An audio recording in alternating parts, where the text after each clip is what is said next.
Hey everybody, welcome back to the Bill and Ray Show. I'm out in the torch shop. I'm going to make another marble. And I've even got some notes from a marble I did a year ago. So it's going to be kind of a repeat, but everything's a little different. We'll see what we come up with.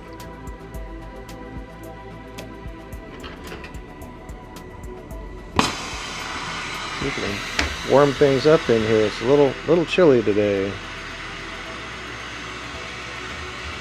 So I'm going to do a bunch of fumed layers on a starting rod of whatever this is. I think this is 16 millimeter, which is a little larger than I kind of wish it would be, but I'm going to sound like a broken record. Kind of similar to what happened last week.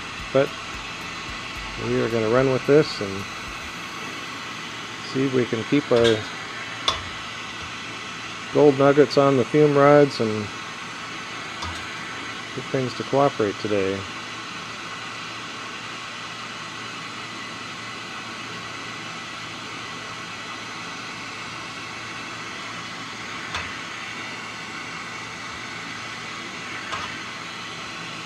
So we're just going to start out, kind of clean up the end there and heat up a portion. And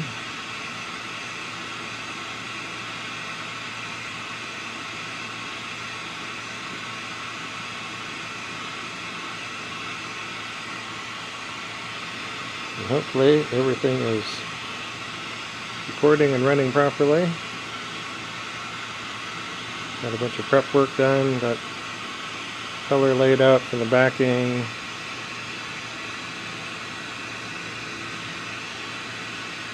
I got things cleaned up around the bench. Kiln's running. My little heater, little garage heater's running. So just kind of get that a good heat soak through before we get started on some fume cycles.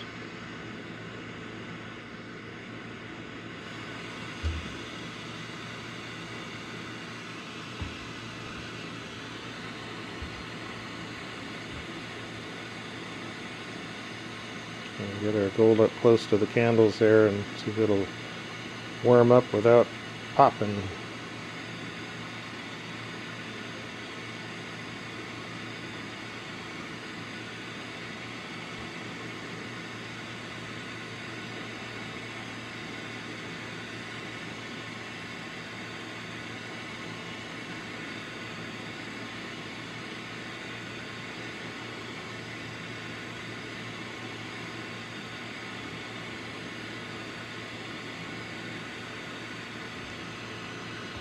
So it's funny, I kind of take some notes and it's practically like kind of a recipe. But of course every time you make,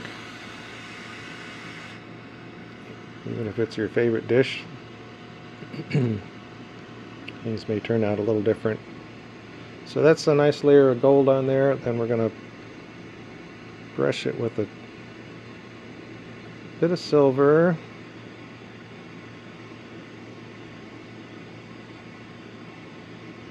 Not a huge amount. There was just little bits of silver on that. And then we are going to be striping clear on and adding layers.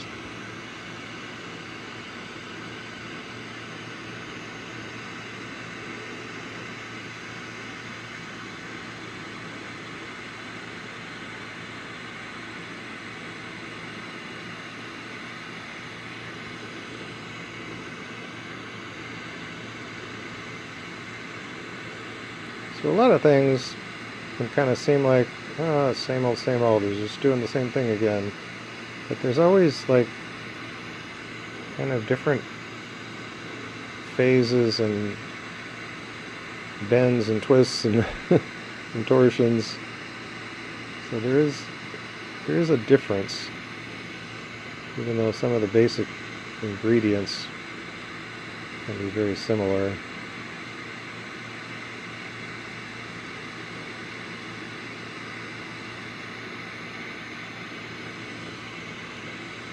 speaking of cooking and recipes and whatnot, I've got sourdough bread that I finished yesterday, getting it ready, and it's in the refrigerator waiting for me to get done with this so I can go bake some bread,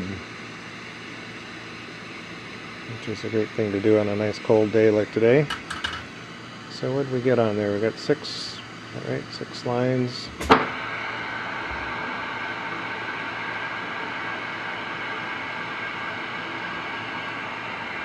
So how's everybody doing out there in internet land? You YouTube fans.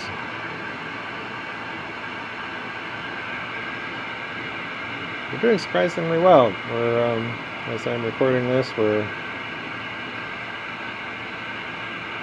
a little over a week out from Thanksgiving. Got some wintry weather. We had a little dusting of snow the other day.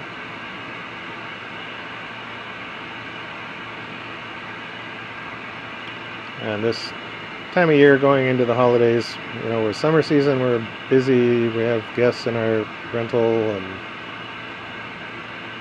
then we kind of go into the holiday season and it gets a little funky. There's usually a hiccup in what's going on.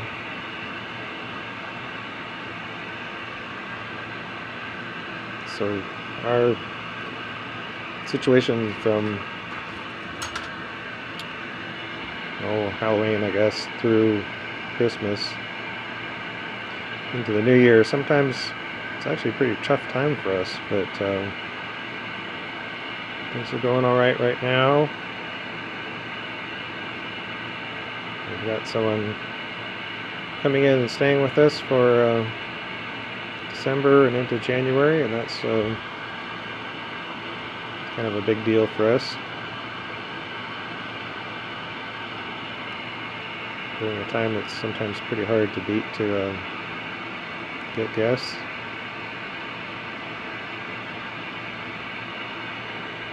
So I'm trying to heat this all in without stretching or twisting or whatever, but of course in order to get it hot enough to really melt down and burn out that fume, it's getting pretty soupy.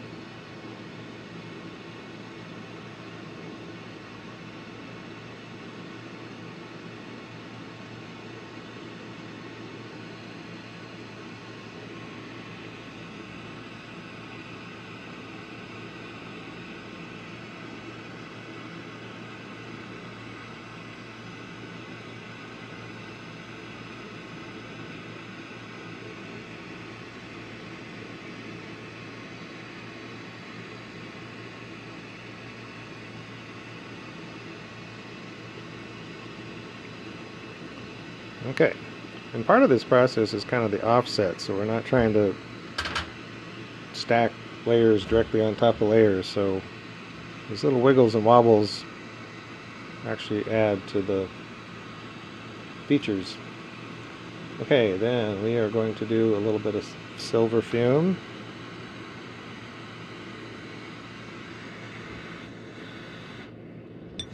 Oopsie.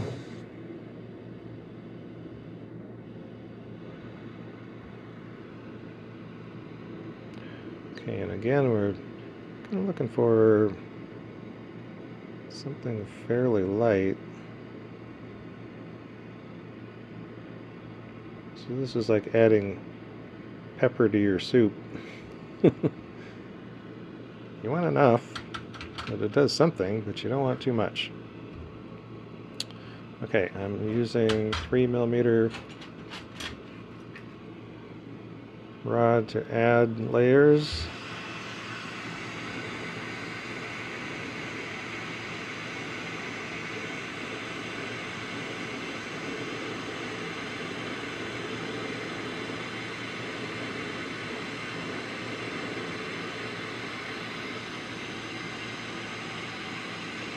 So this time, I'll do kind of some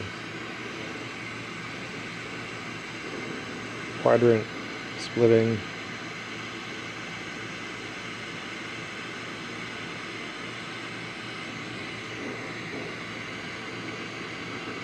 Try and do 2 lines opposite each other. And come down and split between those.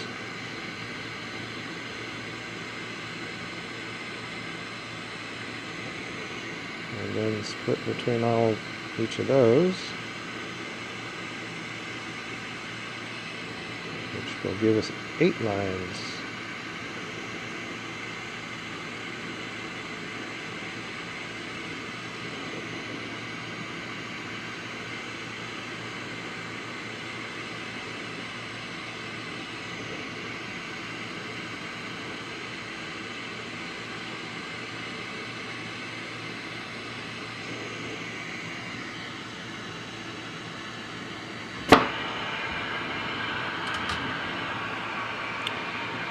Okay.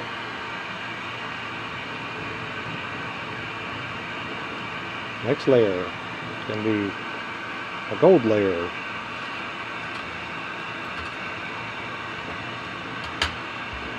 So the order in which you stack fuming can give you some different things going on.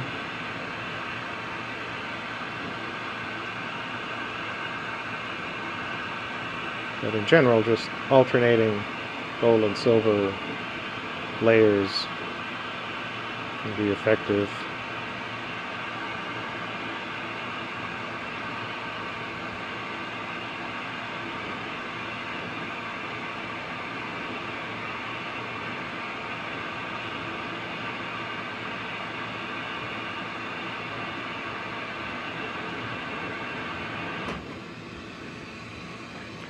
I just thought of something. I've got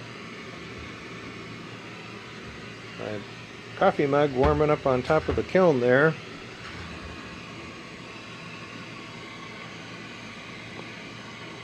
I don't think I did a very good job. I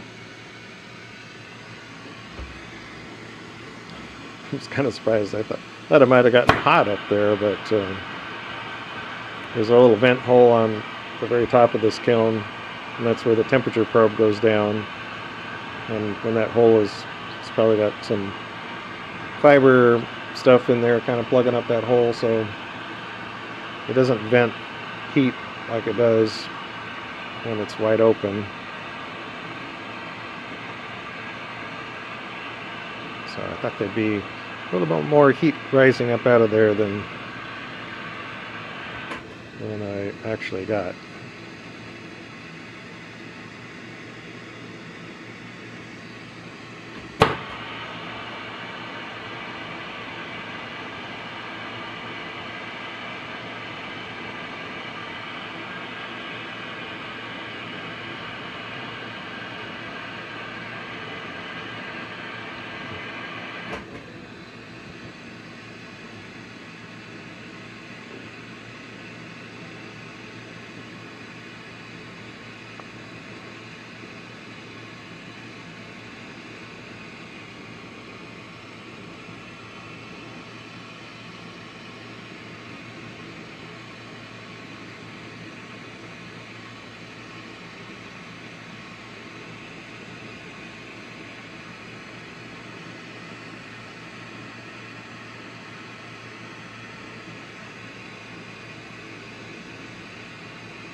Okay, gonna get that put together. And now I said we're gonna do some gold.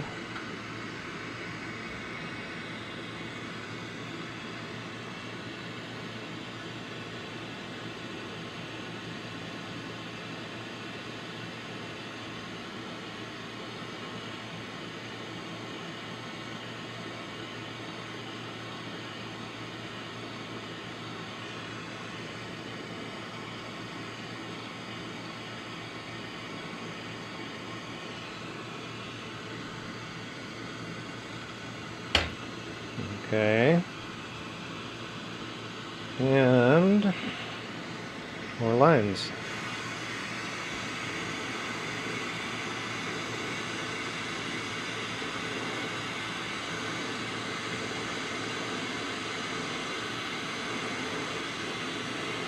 So this is the difference between a 2-layer cake and a 6-layer cake.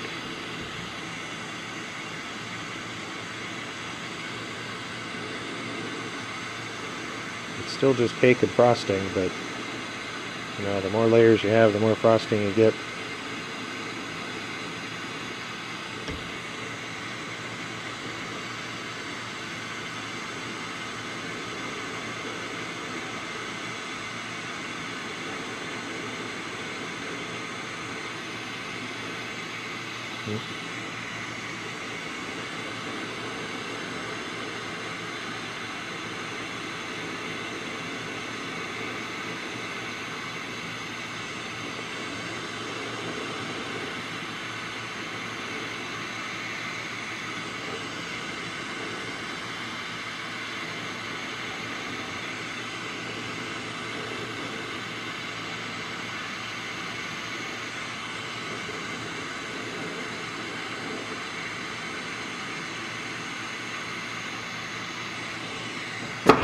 Okay.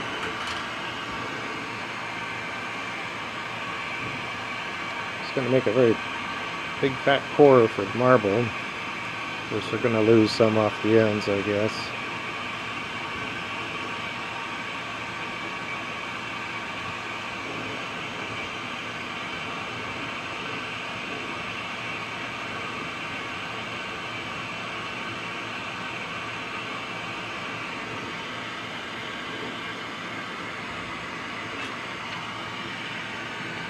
I think that's all the help my notes are going to give me.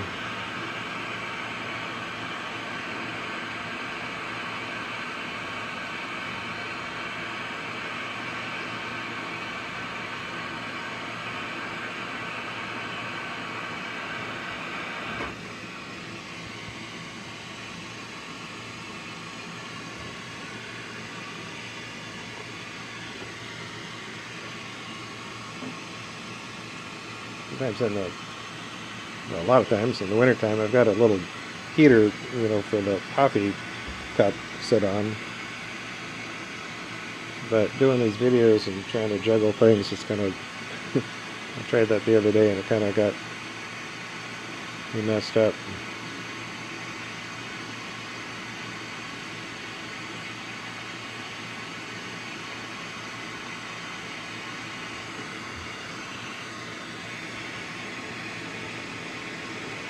So we'll forego the heater.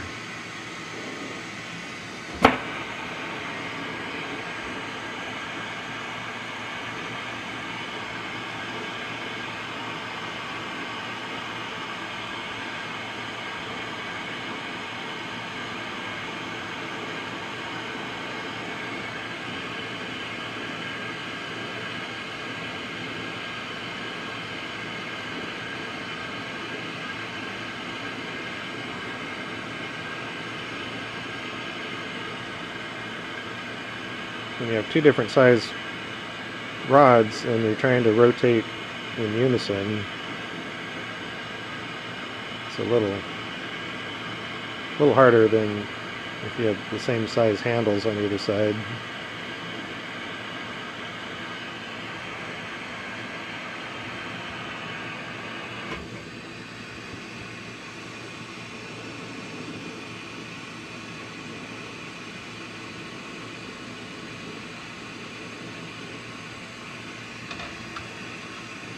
Okay.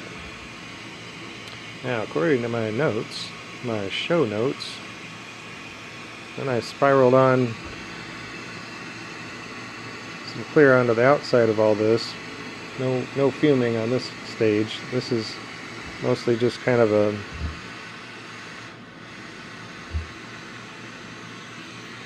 geometry changing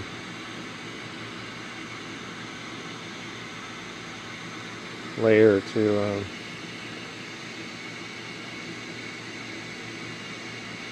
and this melts in, it will give some waves to the patterns.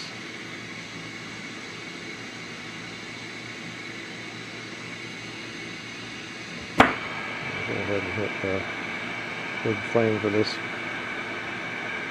task.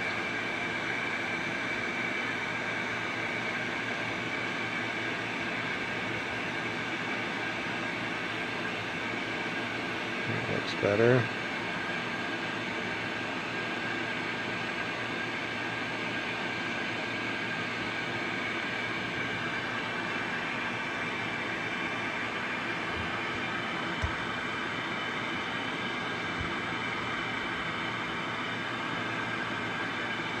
Bring this rod back down to the punty.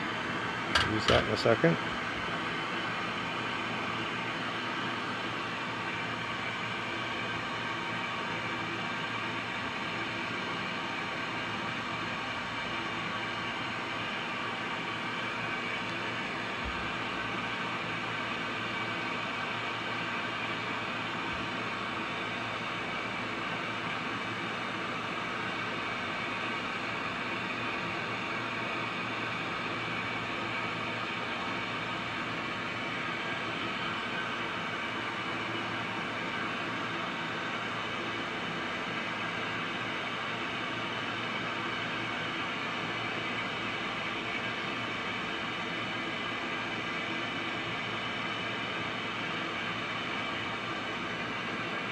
So hopefully you can kind of tell what's going on here. It's getting some undulations into that underlying pattern.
And we're going to cut this off.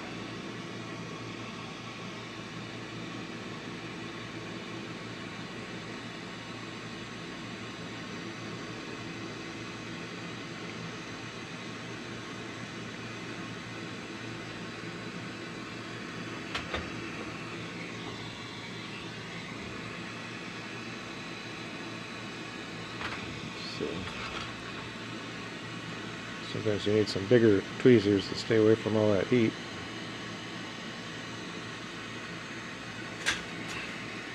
So this is actually going to be the end that we're going to look into.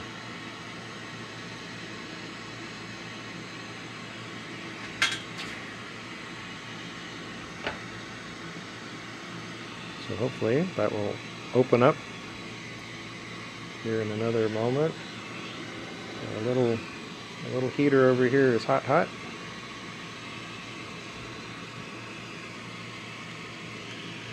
Give this a moment to set up.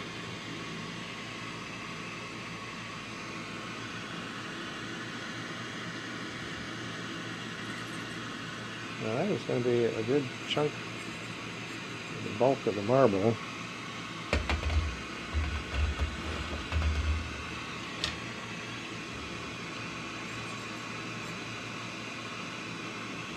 I don't want to grow this thing up too big.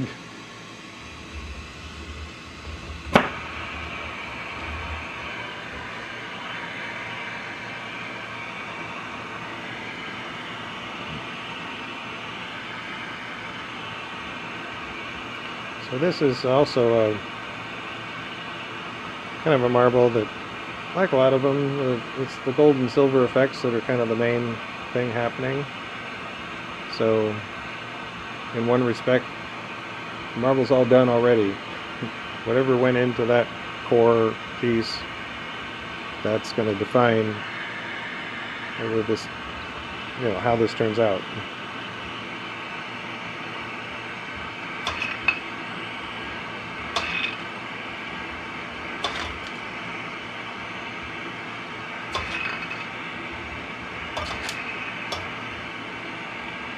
So a lot of times if I have a small inclusion, I build up a large gather onto the end of the main build glass rod here.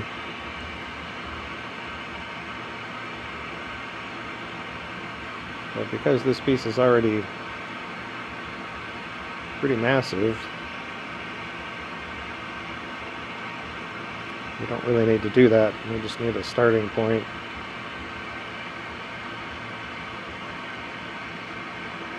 And as those two come together, it's going to kind of bloom that end of the centerpiece so that we can see down inside it.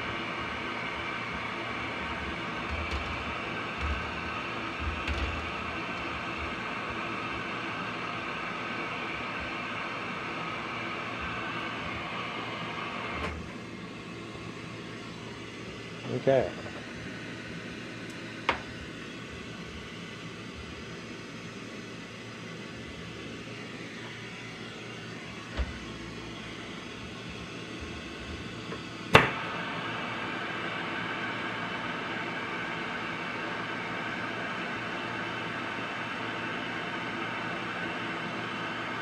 We'll see. I have in my mind what's going to happen here.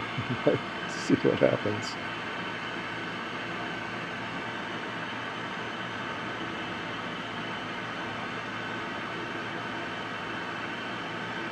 Okay, as always, we want these to just kiss together. Don't go squishing them together too much here right at the start.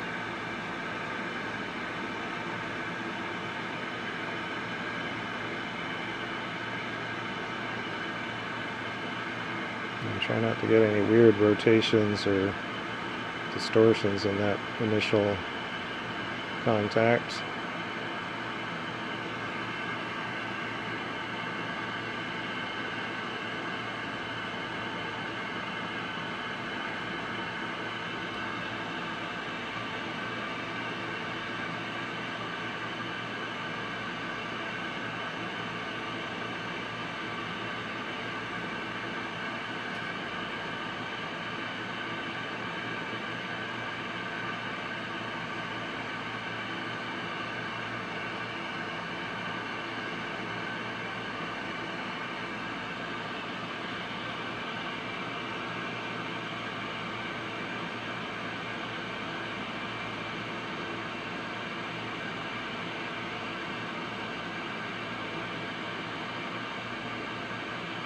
Now this is also going to bunch up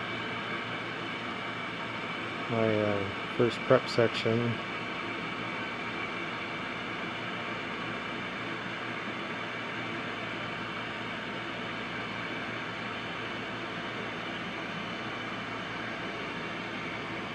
So then, I think I'm going to let this kind of settle for a moment here.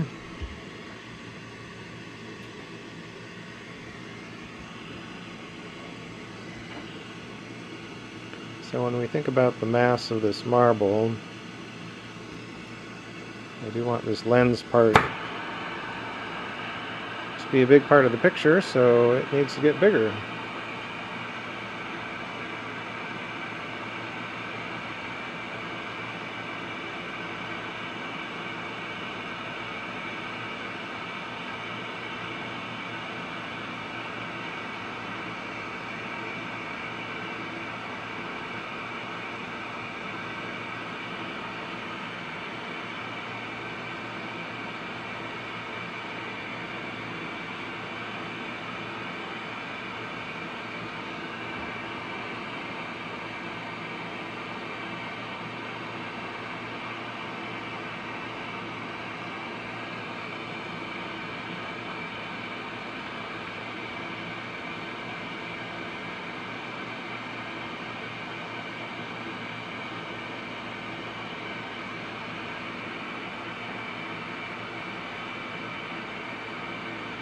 It's really hard to get a feel that things are happening very subtly, how much pressure there is pushing these two together, but I do want this clear face to kind of come out a little larger. So you get that kind of bulge right along the boundary. Okay, sort of one step at a time and shaping things, getting that geometry going.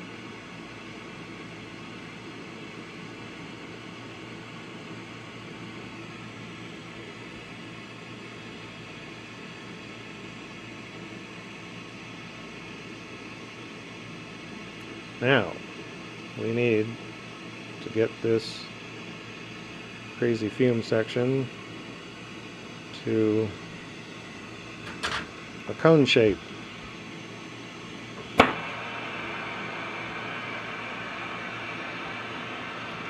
So we need to get the heat soaked well into the core. So we don't want to just be squishing around on the outside surface.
So you kind of do some little pausing and let it droop here and there and give you some sense of how deep is that heat going in there now.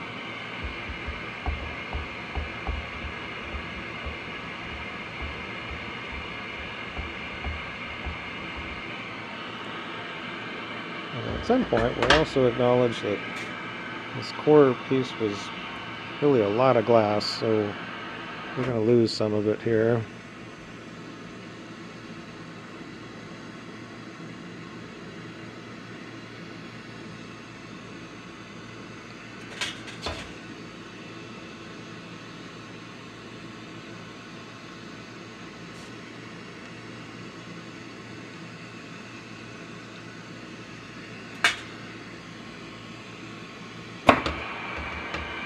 And that's another part of our reaching a triangular core.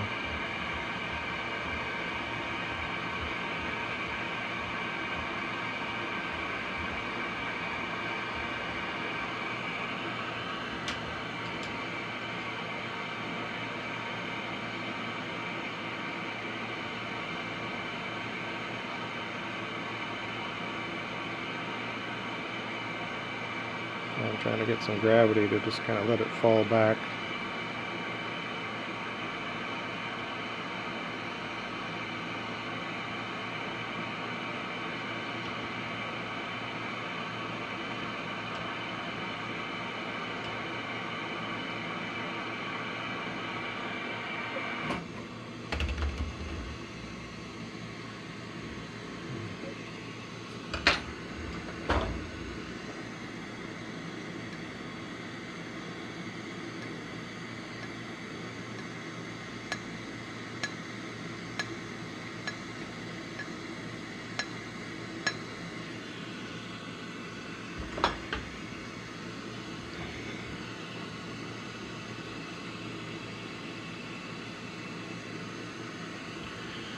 Okay, and settle down a second, and then we're going to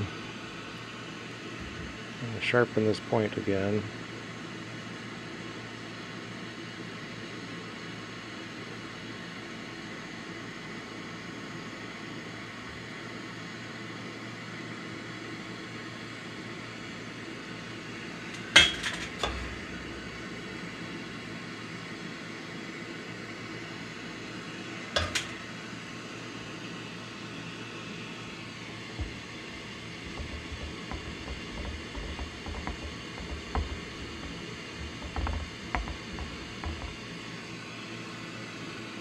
Okay. We're going on, onwards and upwards here.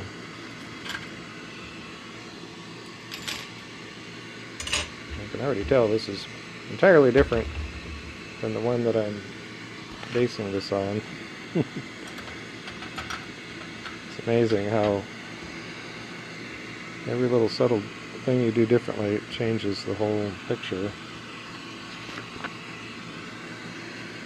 So I've got some turbo amethyst. Got a little rubble in the background.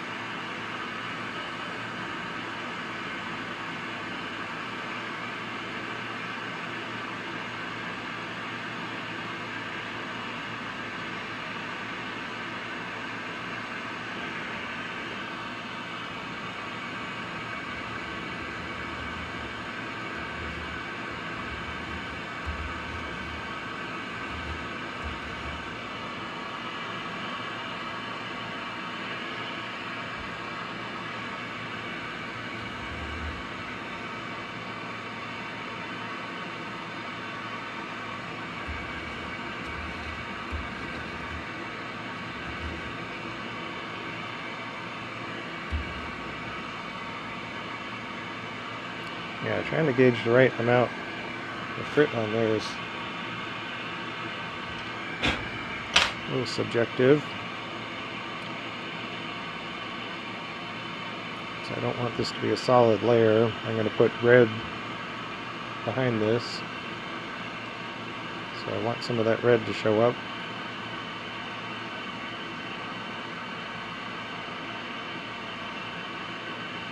But to make those fume layers pop, you need some dark background really to get the best fume effects.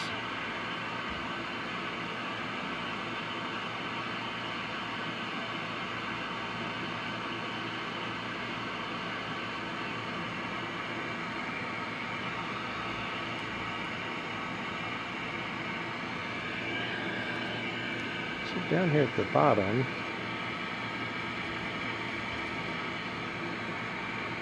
add a little more.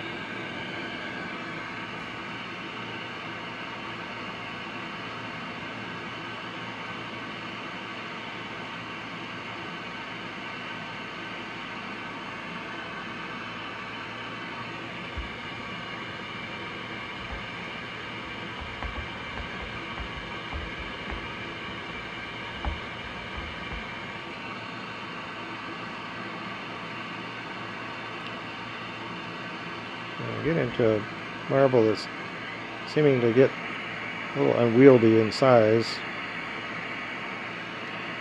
One thing we can do is kind of do a two-layered cone, do a sharper angle down here at the end. So kind of two different angles happening there.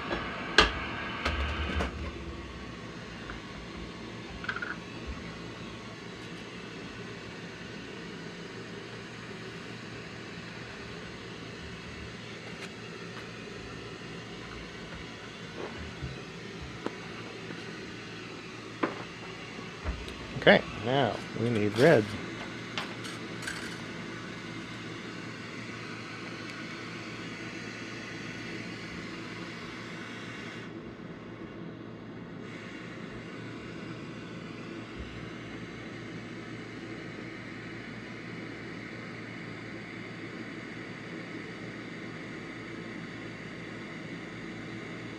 Start on this circumference and start defining the break line between clear and color.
Okay, let's see.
Okay. Now I'm trying hard to not disturb the underlying form.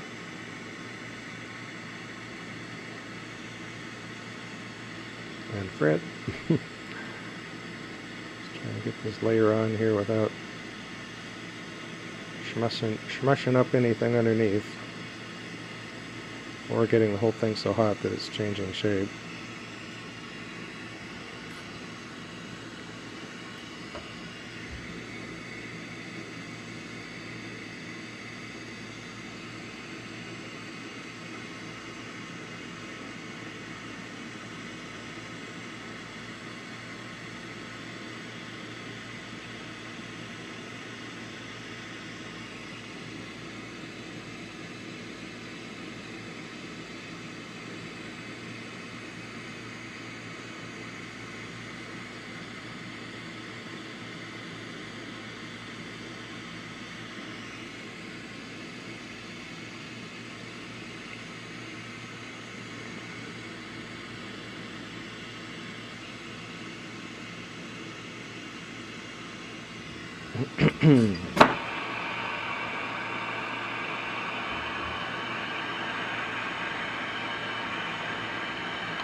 So we'll see how this geometry works.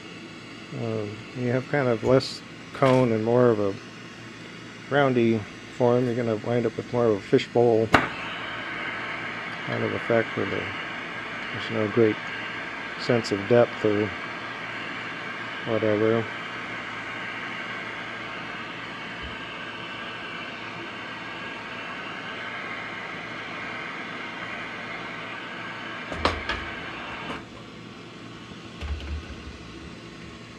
So see how that works for us. Now this phase is where I need another bit of fuming.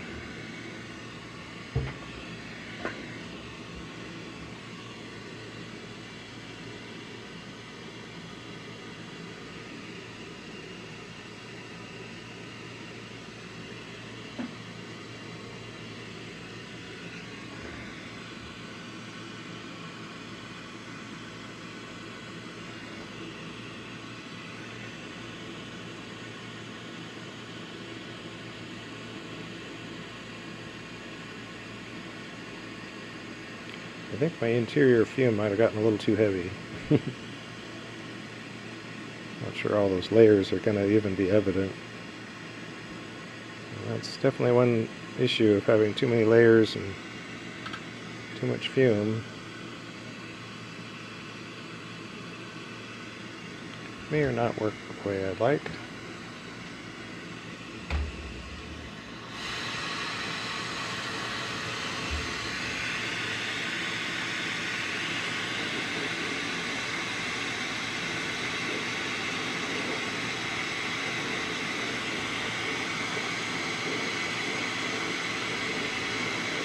So yesterday was a little bit stressful early in the day.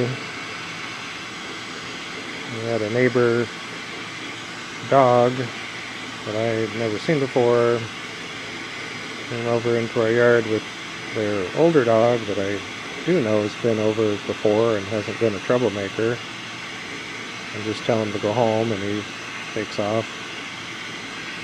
But this other dog got a hold of one of our chickens. Unfortunately, our dog Rosie in the house, she started barking. We were both upstairs in the office, and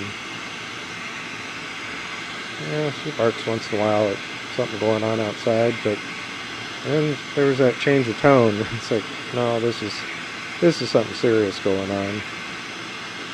So I went outside the front door, and I just saw the one older dog yelled at him to go home, and then I realized that there was mayhem going on, and this one poor hen, she came hobbling over towards me, and had to go have a little bit of a word with the neighbor, and it seems as though our bird is going to be okay. But if our dog hadn't sounded the alarm when she did, and if I hadn't reacted to it right away, I might have lost a bunch of chickens. We've had issues with raccoons and fox and different things have taken out some of our birds over the years, but the most traumatizing, the worst one's always a dog. And it's a terrible way to, especially if it's a young dog, it should be introduced. If you're going to live in a farm community like this, should be introduced to farm life and, under control, under leash. This dog didn't even have a collar on it. So a lot of drama ensued that was not necessary and is harmful to all sides of the picture. So yesterday was going to be kind of a quiet day for me anyway on my schedule, so but it wound up being really a day of just trying to cope.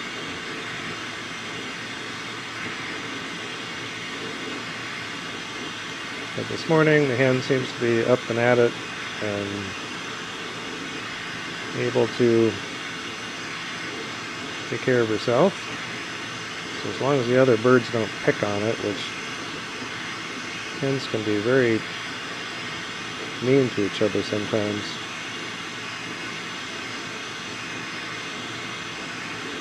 And of course it was Ray's favorite bird, and a lot of times through the years we've had just a flock of, they're all the same breed, and I don't particularly know one from another. But when you have a bird that sort of stands out, and you get to know it, and it becomes, a critter you're used to seeing and interacting with. And it gets surprisingly emotional to just, it's just a chicken, but still, a member of our family. So even though we recognize that chickens come and go, these are all, we always raise them from chicks. So their whole life is here. And we like to think of our space as kind of a sanctuary in a lot of ways. A lot of mayhem, and a good community, kind of down private road a little bit. Don't tend to have a lot of issues with solicitors or troublemakers, except for troublemaking in our own community.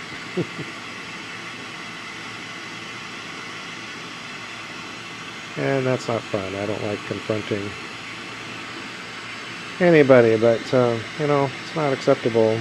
We live in a wide open space, and we have a certain amount of fencing around our garden and backyard and stuff, but in our case, with our dog, she's inside the house or she's on leash outside. Or the one area that we do have fenced in, she's out there, we're out there playing with her, she's off leash, but she doesn't get left out there. Mostly because she would not want to be left out there. She wants to be with us.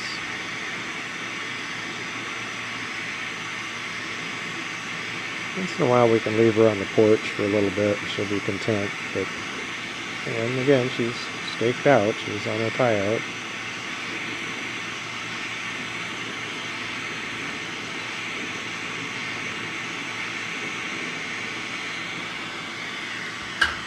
Well, it's frustrating when you have a neighbor situation that you can't really control.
Okay, well,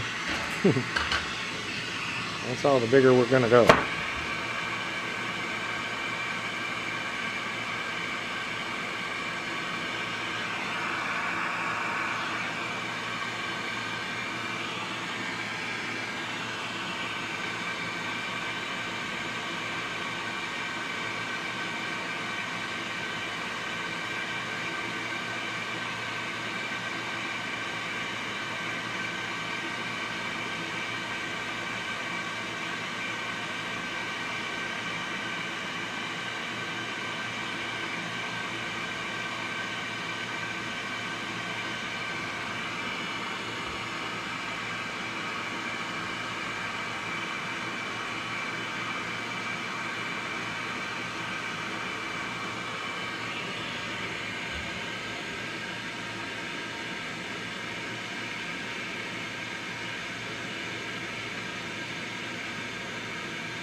So we're kind of pushing things to get the overall size of this marble to be not too crazy big. But all those little moves to push things together and round them up prematurely, if you will affect how much of an how much effect you get in the interior.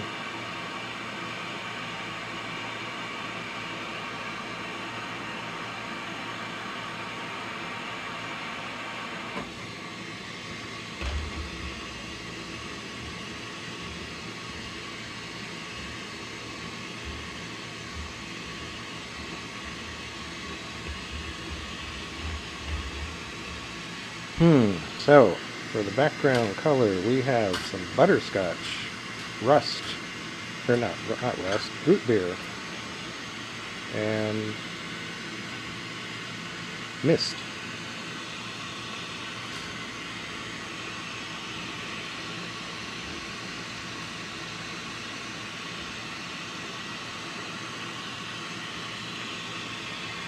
Mist is kind of like mint, only not so much.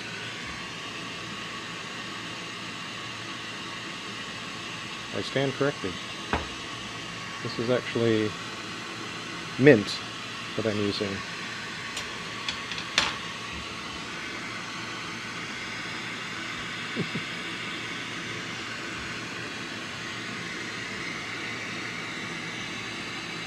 Okay, whatever these colors are, that's what I'm going to use.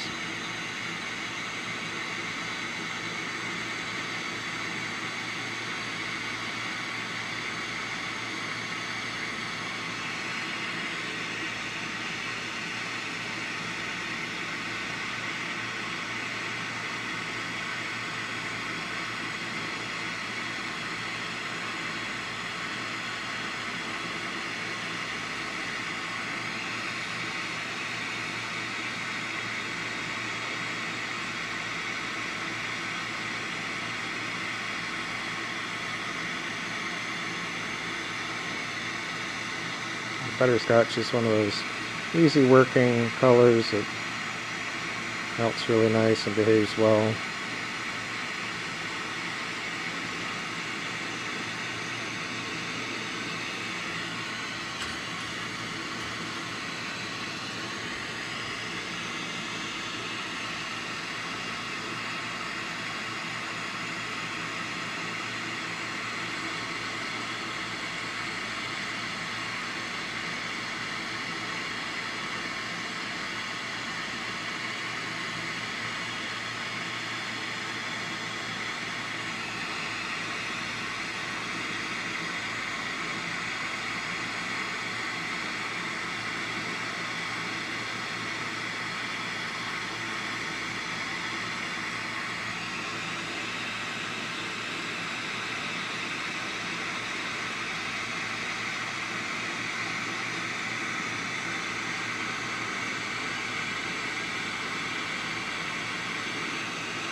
Okay, now, apparently this is mint.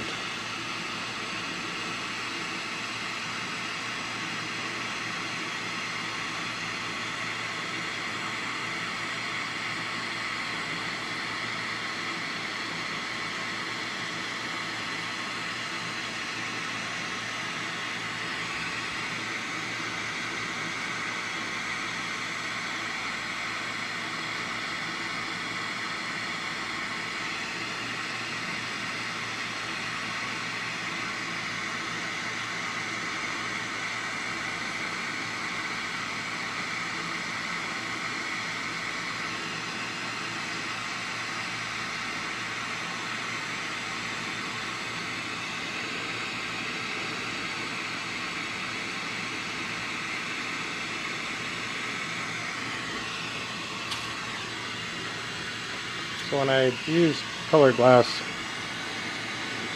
when I pull out these stringers and stuff, I always have these random little pieces of glass, and I try and bundle it together with a little twisty, and always have one of the rods that is like the full rod with the label on it as to what the glass is.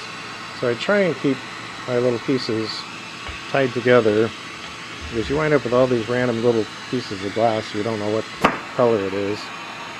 Some of them are kind of hard to tell. or they're just similar to other colors. So for the most part, I try and keep my glass organized that way, keep it at least tied to something that's labeled.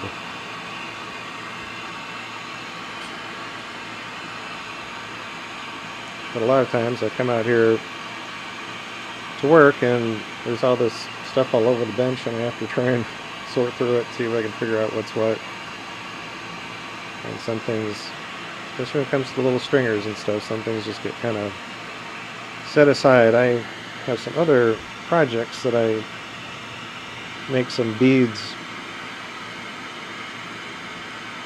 with a lot of different scrap glass. So it's one way that some of that stuff gets kind of repurposed when I don't really know what it is, I don't care what it is, I can find a new use.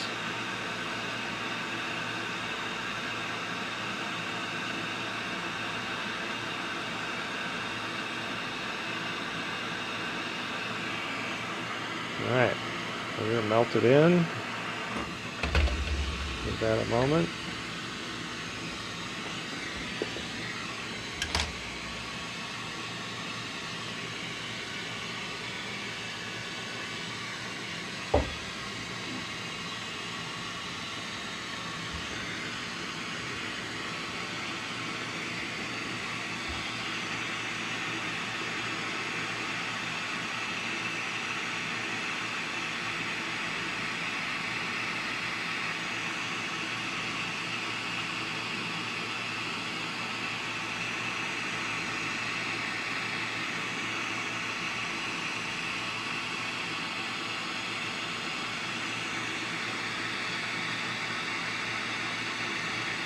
This Rootbeer color can kind of move to quite a few different colors. It definitely is not a solid Rootbeer.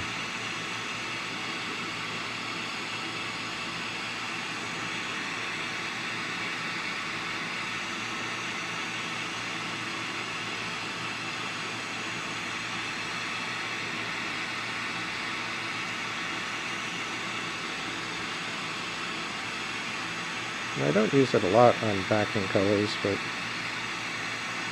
sometimes produces some interesting effects.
Okay, now I know this first doopy-doop is always broken open.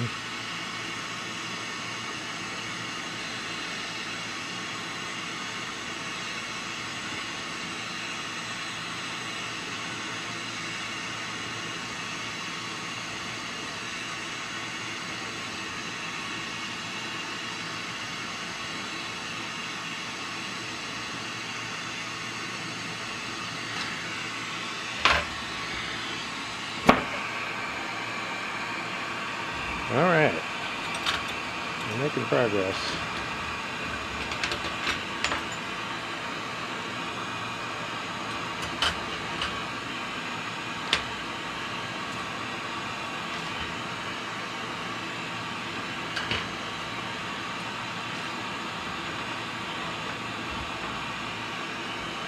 So this same butter knife that I use for a certain amount of fiddling around, same butter knife I started with 31 years ago, over 31 years ago.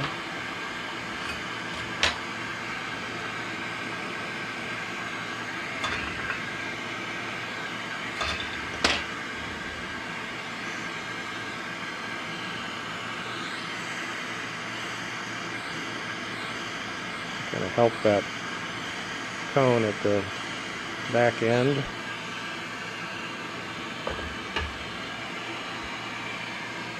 Yeah, it's warming up now. I was kind of worried about being too cold out here in the shop today. It was, I don't know, things down at the low 40s anyway when I came out this morning. I keep a little electric space heater, one of those oil-filled radiator sort of heaters. Keep one of those going out here to hopefully keep it at, like, I'd like to keep it like at 45. I've got things out here that I don't want to freeze.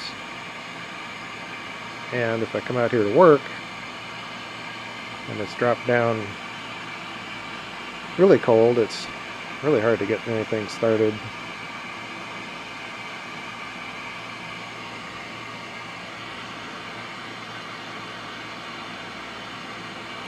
You get a chunk of glass like this going and it's heating up the bench. All these things around here that have mass to them are getting pretty toasty.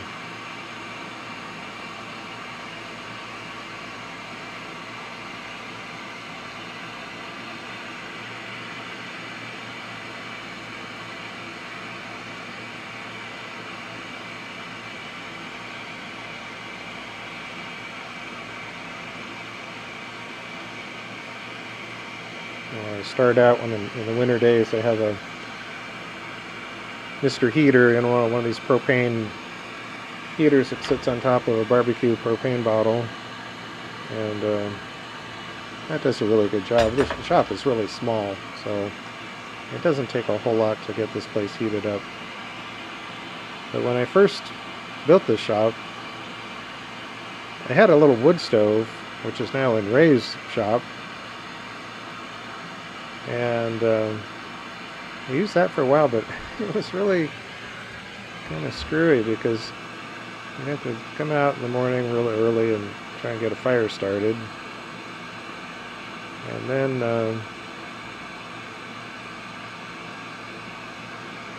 there were many a time when I got going and turned on the fan and it just sucked all that smoke out of the wood stove into the room filled with smoke, and it's like, oh my god.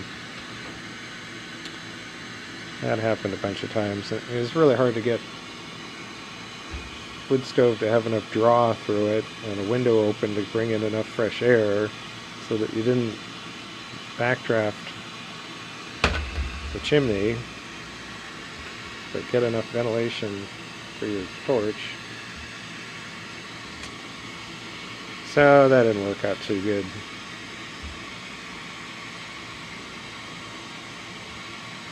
I had a lot of ideas of how I could help make that system work, but in the end it was just very inconvenient, and then of course once it got going it just got way too hot in here, so it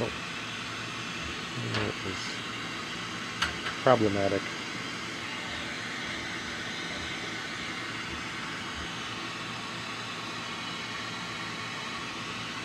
Okay.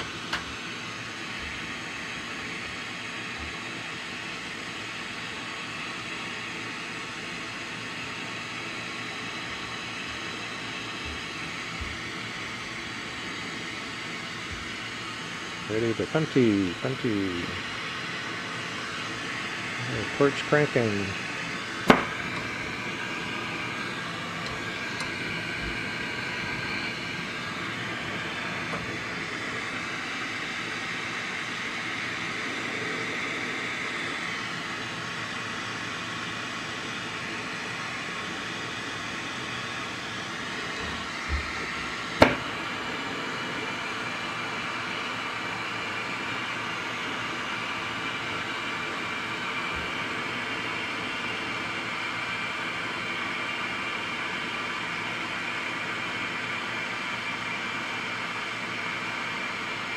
Yeah, all the tools that I've used through the years, one thing I do go through is the little tweezers, and if you watch me work, I use tweezers a lot, and I definitely, well, I sometimes try and rework them, file them down and bend them into shape and stuff, but those do get replaced periodically. And I'm pretty hard on a Marver, a handheld Marver. The one I've got now that I'm using here is pretty nice, definitely a good quality, and it's about at the point now where I probably should do a little resurfacing of it. And when they get, overheated extended times, it does kind of break down the graphite to where even resurfacing isn't necessarily going to give it a whole new life. But that's held up to a lot of abuse for quite a few years, and really all I've done is just wipe it down aggressively with a cloth.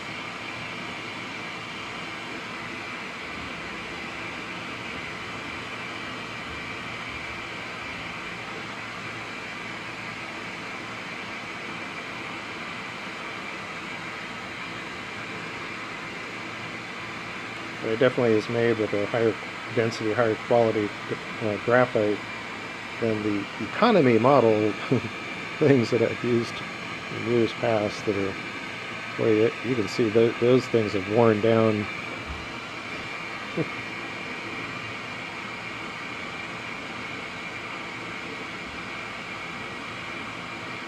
But this one's still, the faces are still pretty flat and square edges, and it's not done yet. Not by a long shot. Pretty thick material too, so I could literally sand off a good shaving, get some more life out of it. Okay, we're getting kind of close here, cutting this loose.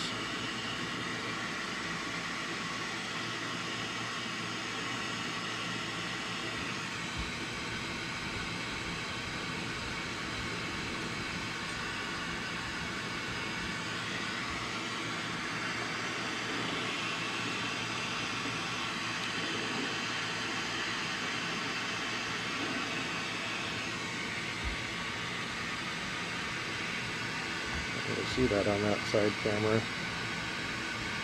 I'm just kind of rolling it using the edge of that graphite block on the L Marver and putting a notch in there.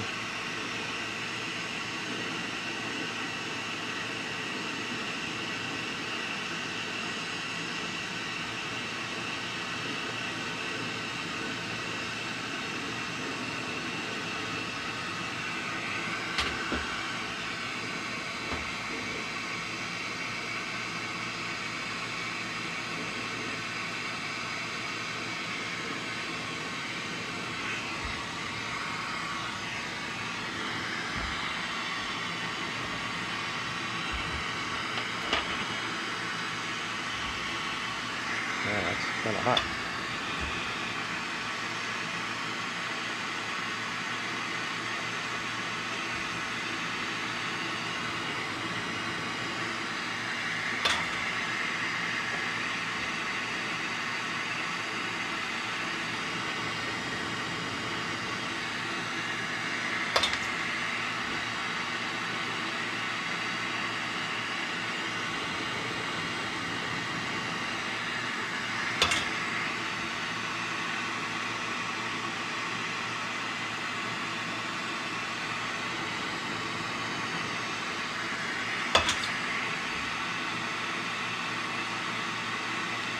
But in general, when you're using tweezers with glass, you're trying to avoid putting the tweezers actually in the flame.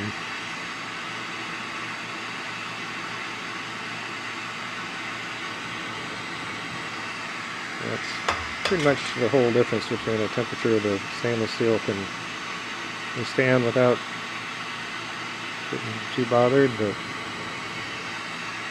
you want to avoid having your tweezers red hot.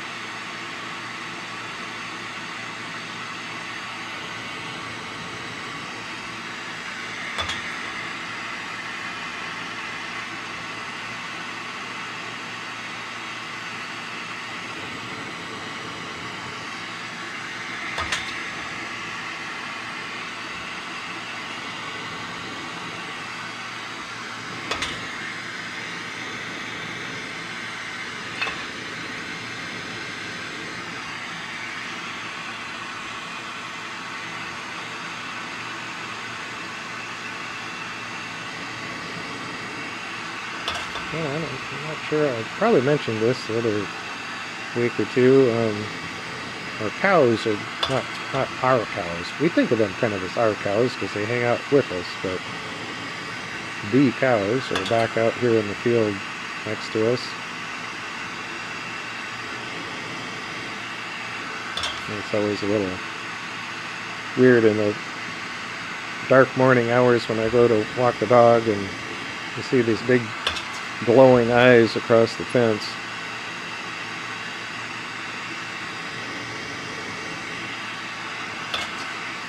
But they're very peaceful.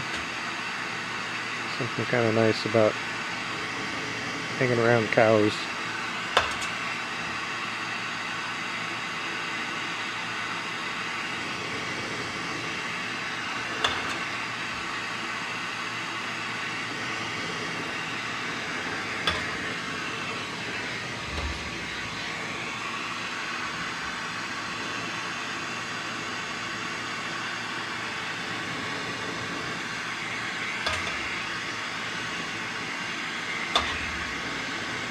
Because we are in the middle of ranch community here.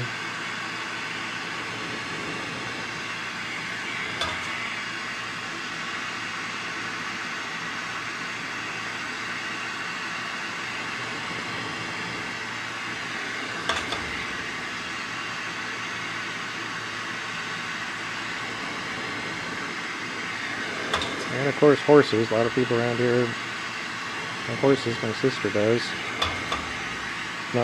Not this sister next door, but my sister stone's throw away. She was into horses all her life.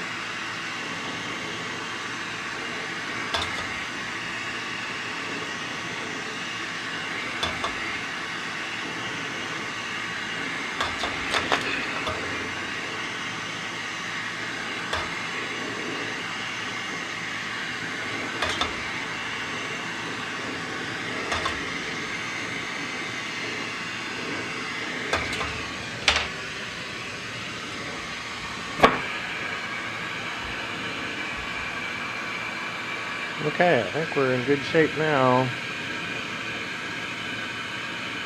Just the transformation from here to there.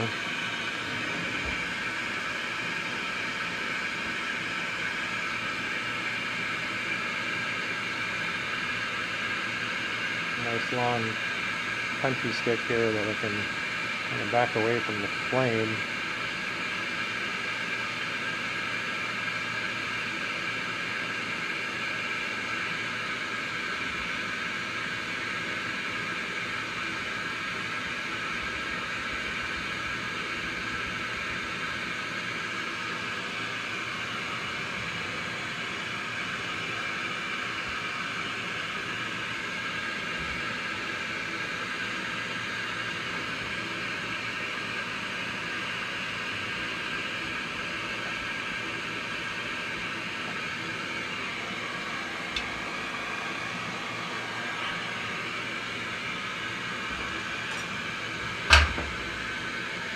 Sometimes you kind of hit this on the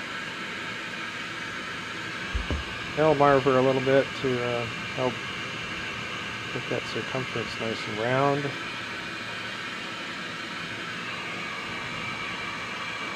Try to throw the heat down inside.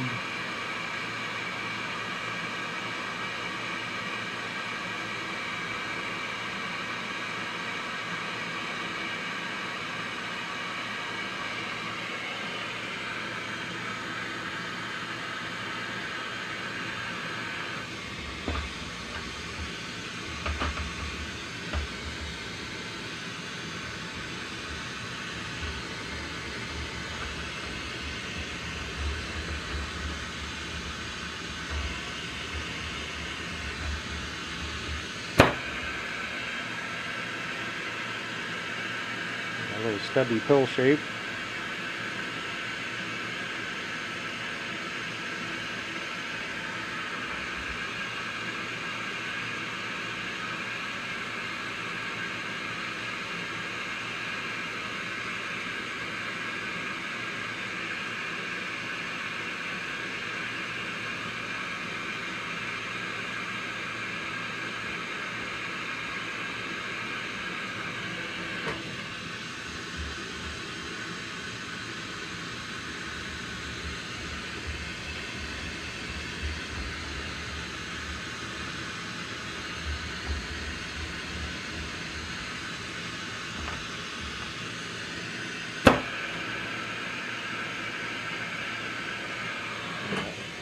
Nice little switch here.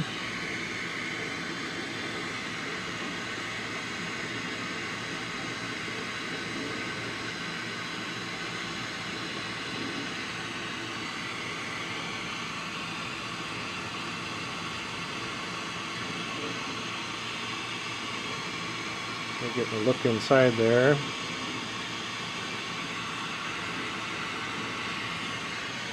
There's just things you can do when you're building up that core pattern as a separate piece and then sticking it in there.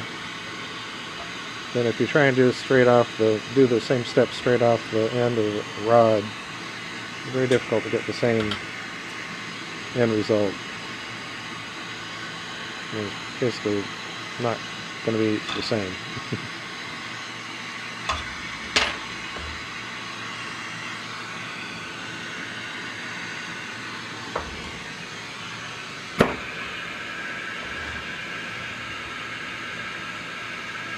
Okay, while the punchy is strong, you can rotate slow.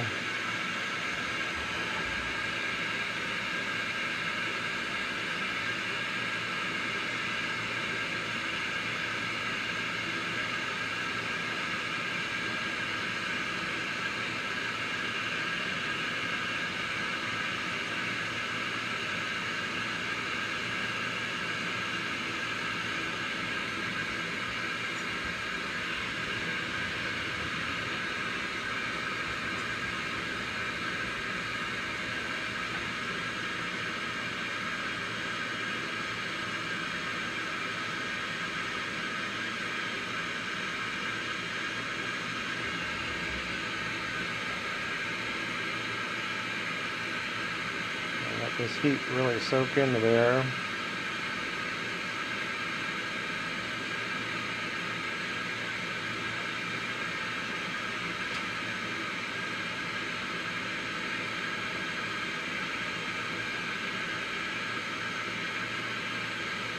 You're making manipulations at this stage. You want the core to be moving if you can. Sometimes it's kind of impossible to get the core that hot.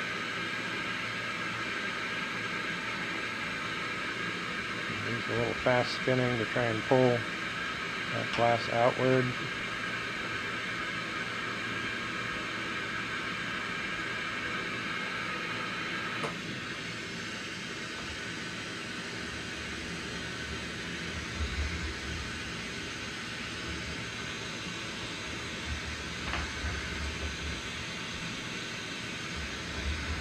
Need another marble mold that's a 1/4 inch bigger.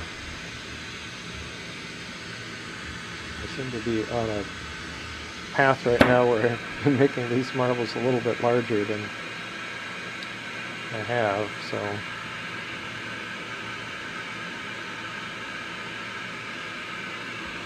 I know, there's other molds out there that people think are really nifty.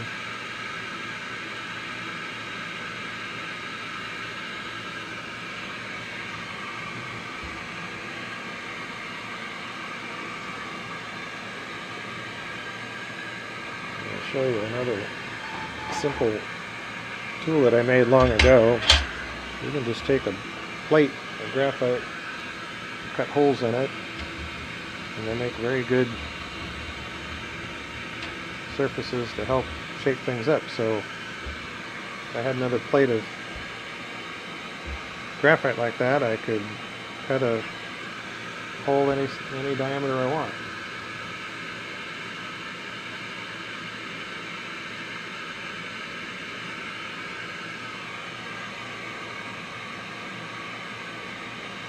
So you get a circle cutter that's adjustable, mount it up in your drill press, assuming you have a drill press. You don't want to try that with a hand drill. Get your vacuum out to suck up all the dust, because it's nasty.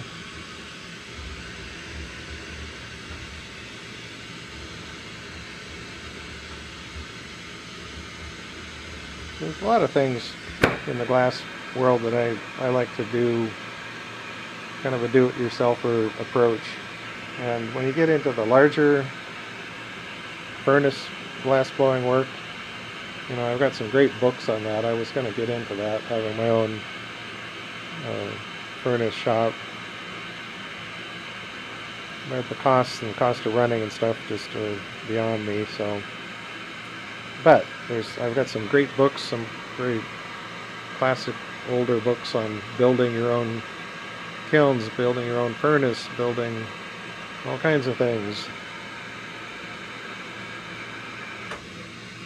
And in the artist life,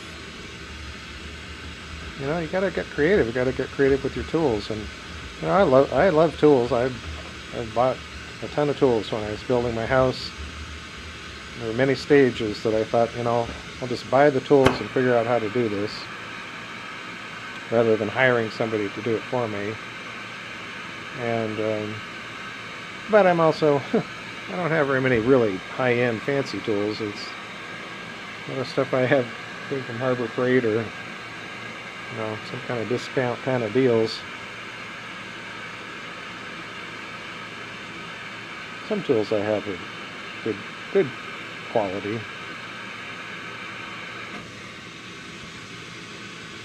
So if you got the money and the mind to accumulate and buy a whole bunch of expensive tools, they're worth it. I mean, I'm not saying they're not worth it, but it's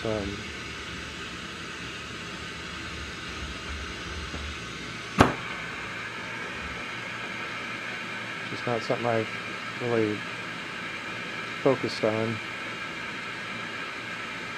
fact, there's actually just a year ago or something, I bought an octagon reamer. It's nice, but I worry about damaging it. It's probably one of the more expensive tools I ever bought.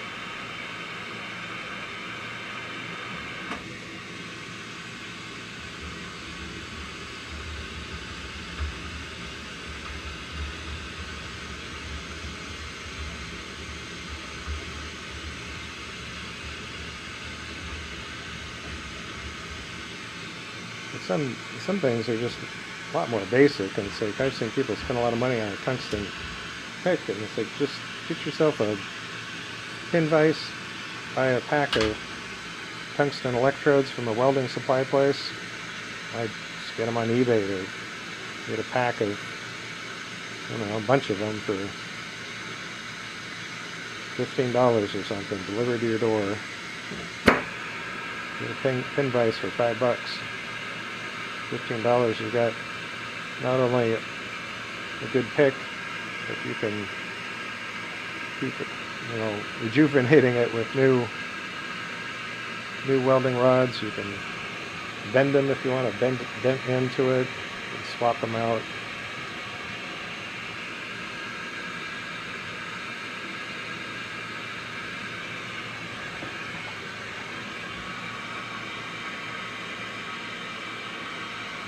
Yeah, I think I got this backside done.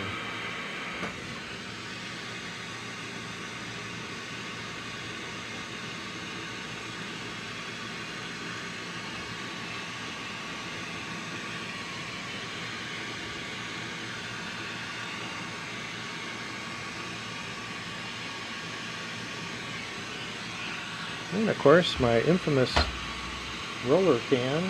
Got a bunch of metal scraps in there. It weighs a lot. Just bend a couple notches in the can, and you're off rolling away. And you can move it around wherever you want. The only thing it doesn't do is it doesn't go up and down. So you have to maybe get a couple of cans of different heights to do that. I don't know.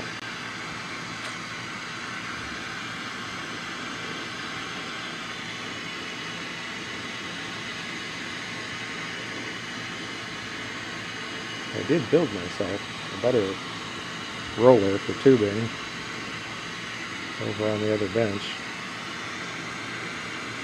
It's not perfect, but it was fun to make.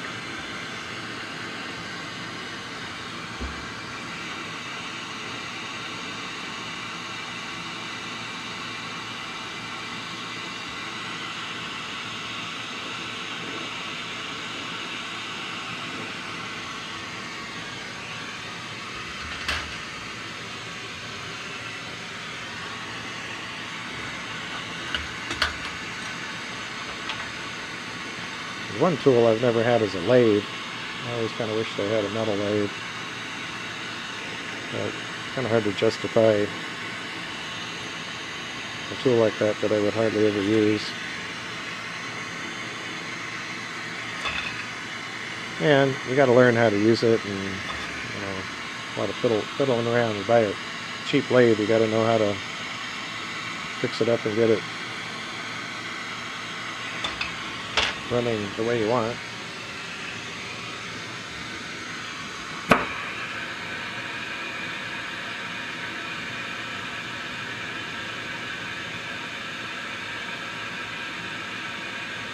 And they're dangerous. I mean, torching is dangerous, man.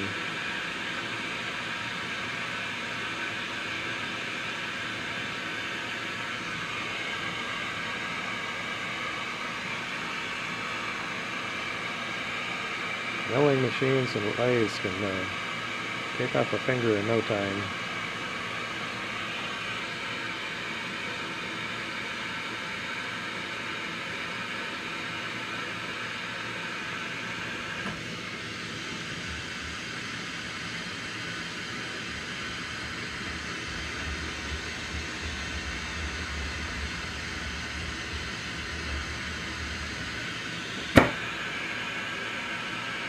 Oh, we're getting close now.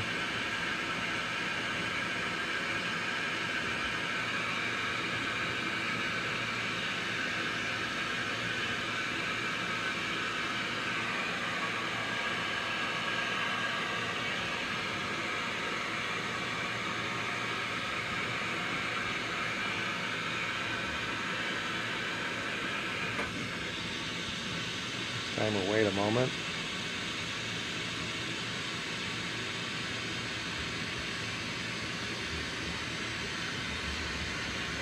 Try and set it into the marble mold and get it spinning and keep it trying to go the same direction for a good bit of motion so you don't get any chatter,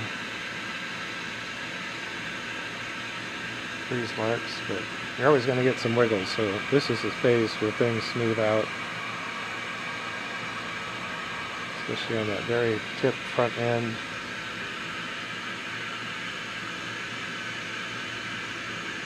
Just beat the heck out of it for a moment and get out of there and let it settle down.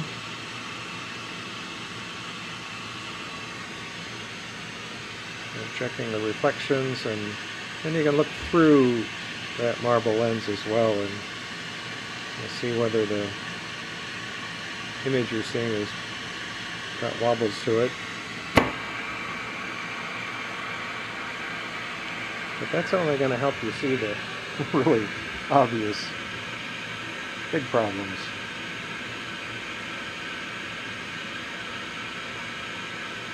So taking that extra minute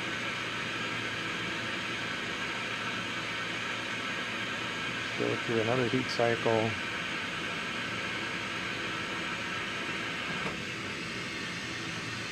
And then, as I always say, it's like come out of the flame, and that's when it's moving. That's when it's actually continuing to change shape. So that is not the time to stop rotating. You need to really keep rotating until it's lost its glow.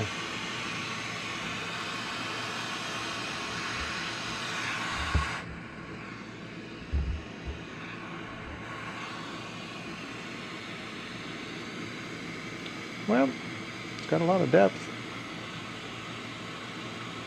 Got some big crazy waves. Let's see whether we can pick up the background. Be able to see that. That red is going to be looking black until tomorrow. And that root beer, you can see one zone of it has got some kind of root beer tones. And underneath, that gold fumed red has got some really nice color effects going on. Alright, Freezer's wet here.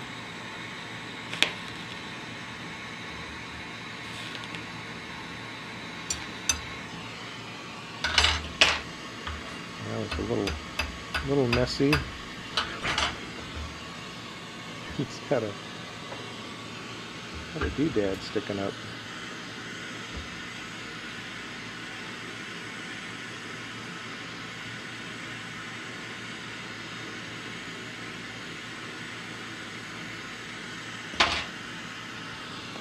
Alright.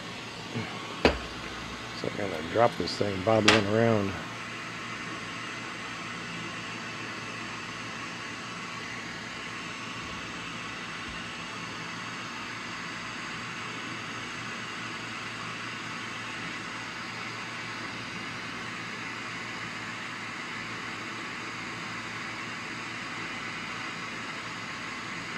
And it's coming up on break time for me to go get some lunch.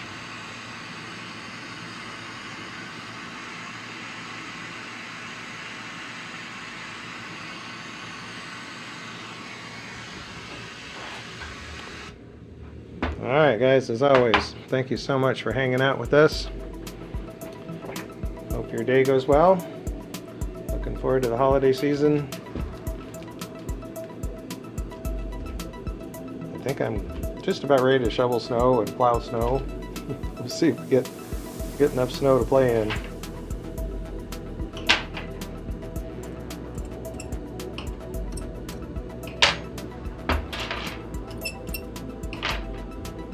Okay, there we go.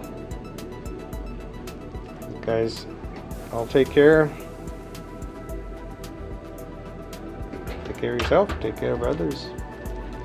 Be kind to everyone around you, and we'll make this world a good place to be. Thank you guys. See you next time.